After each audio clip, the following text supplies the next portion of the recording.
आदित्यसाहेब ठाकरे यांचा आज जळगावला शिवसंपर्क अभियान आयोजित केलेला आहे। त्यासाठी आपण अंमळनेर तालुक्यातून मोटरसायकल रॅली काढून त्यांना सपोर्ट देण्यासाठी आम्ही उद्धव साहेब आणि आदित्य साहेब तुमच्या सोबत आहोत हे दाखवण्यासाठी अंमळनेर तालुक्यातून बरेच शिवसैनिक आम्ही मोटरसायकल रॅली काढून धरणगाव येथे आज जात आहोत। जय महाराष्ट्र। जय महाराष्ट्र। हम तुम्हारे साथ हैं। उद्धव साहब तुम आगे बढ़ो, हम तुम्हारे साथ हैं। जय भवानी, जय भवानी, जय भवानी। वासुभाऊ त्यांना मागून ये, मला मागून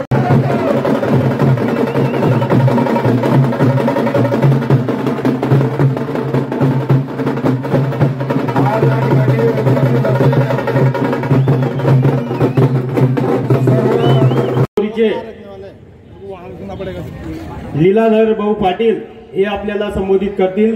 लीलाधर पाटील बामोरीचे हे आपल्याला यानंतर संबोधित करतील। बोला छत्रपती शिवाजी महाराज। या निघालेला प्रत्येक व्यक्ती हा शिवसैनिक आहे, हाडाचा शिवसैनिक आहे। म्हणून शिवसेनेला संपवण्याची भाषा या महाराष्ट्रात जर कोणी करत असेल तर या धरणगाव तालुक्याला शिवसेना अंगार आहे, शिवसेना अंगार आहे। या ठिकाणी बरेचसे लोक बोलताय की एकदम आपल्या हातात काय आला तेवढा लक्षात ठेवा। एक बैल होता, त्याला चोरायला गेले 4 चोर लोक। त्या चोरांनी तो बैल चोरला, चोरल्यानंतर ते त्याला घेऊन जात होते, त्याला घंटा। त्या वेळेला त्या चोरामध्ये एक बुद्धिमान माणूस होता, जसा आपल्यामध्ये पण आहे। त्या बुद्धिमान माणसाला बुद्धी लावली। परिस्थितीने पडलेला माणूस आज ना उद्या उठून जाईल, परंतु या जनतेच्या नजरेत तू पडला। तुझ्या नातूला सुद्धा तुझे पाप भरावं लागेल, एवढं पाप तू करून गेला। अरे पैसे तर कोणी प्रमुख माननीय आदित्य साहेब यांचं आगमन झालेलं आहे। तरी आपण त्यांच्या स्वागताची तयारी जाहीर केली आहे, तरी सर्व शिवसैनिकांना मी विनंती करतो की त्यांना व्यासपीठावर येण्यासाठी आपण जागा मोकळी करून द्यायची आहे। हा बुलंद आवाज कुणाचा? शिवसेनेचा। अरे कोण आला रे, कोण आला? शिवसेनेचा वाघ आला। अरे कोण आला रे, कोण आला? शिवसेनेचा वाघ आला। शिवसेना पतीत साहेब ठाकरे सर्व मान्यवरांना थोडंसं आपण माननीय आदित्य साहेब यांचं मनपूर्वक स्वागत स्वागत स्वागत सुस्वागतम सुस्वागत सुस्वागत। आपलं या धरणगाव नगरीत मनपूर्वक अभिनंदन अभिनंदन अभिनंदन। माननीय आदित्य साहेब ठाकरे यांचं आगमन झालेलं आहे। माननीय आदित्य बांदेकर साहेब आपलं धरणगाव शिवसेनेतर्फे मनपूर्वक अभिनंदन करतो। उमेश भाऊ तुमचे हार्दिक स्वागत। सर्वांना विनंती स्टेज खाली करा। आपले सहसंपर्क प्रमुख माननीय युवा सेना प्रमुख, युवा सेना सम्राट फेकू नका आदरणीय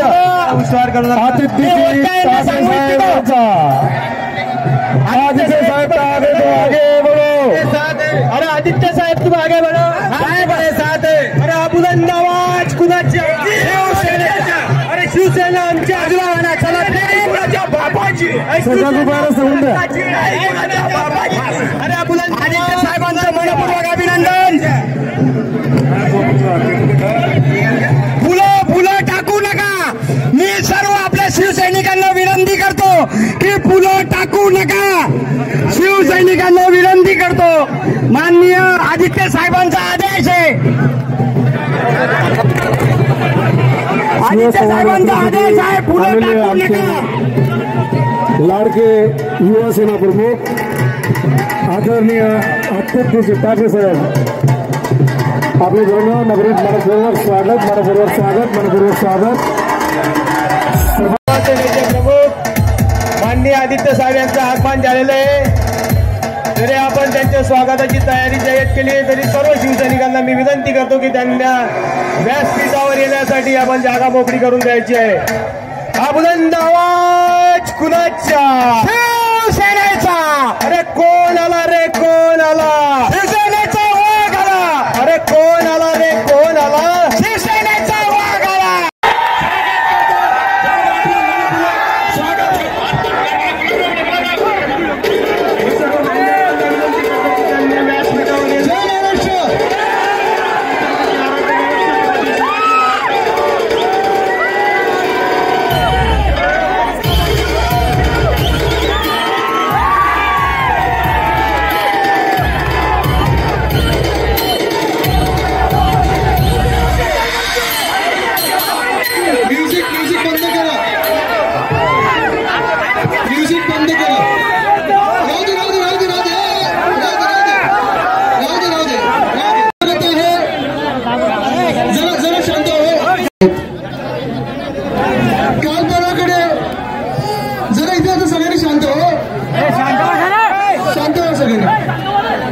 आपले फाडले होते.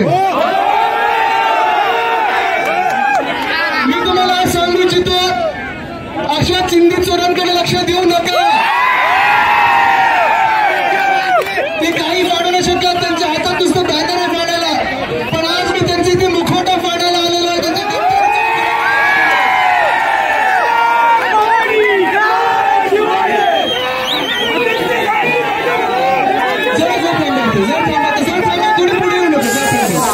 जरा शांत व्हा सगळ्यांनी.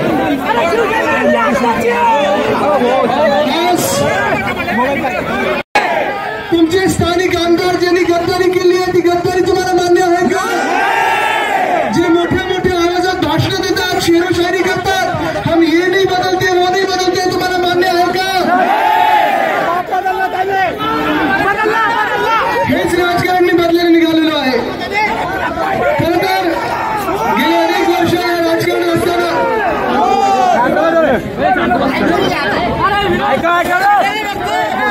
नसतं.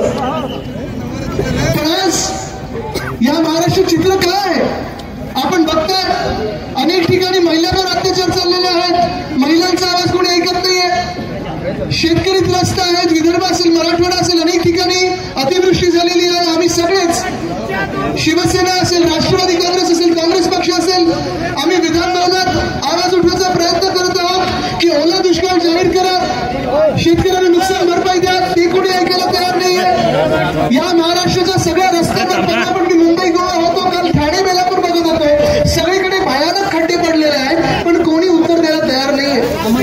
काल परवाकडे एका बोटीमध्ये AK-47 सापडलेली आहे. आज मुंबई पोलिसांना एक धमकीचा मेसेज आलेला आहे की मुंबई काहीतरी घडू शकतं, पण कोणी कोणाचं काही बघत नाहीये. जनतेचा आवाज कोणी ऐकायला तयार नाहीये. आज जे 40 गद्दार निर्लज्ज लोक आपल्या महाराष्ट्रात आहेत, ते लोकांचा विचार न करता स्वतःचा विचार करत आहेत. स्वतःच्या स्वार्थापायी तिथे गेलेले आहेत, महाराष्ट्राचा विचार करून गेलेले नाहीयेत. आज इथून जी मला घोषणा येत होती 50 खोके की किती खोके, काल ह्या महाराष्ट्राच्या तात्पुरतं राहिलेले मुख्यमंत्री, तुम्ही लक्षात घ्या, तात्पुरतं बोलतोय, कारण हे सरकार बेकायदेशीर आहे, घटनाबाह्य आहे, बेईमानांचं आहे, कोसळणार म्हणजे कोसळणारच. आता पण मी तिथून येत होतो, आज इथे आल्यानंतर मगाशी पाचोऱ्यात होतो, इथे आल्यानंतर मी तिथे पण विचारलं की 40 गद्दारांना मिळालं तरी काय, 40 गद्दारांना मिळालं काय. ते कपिल शर्माचा शो बघितलाय का कोणी?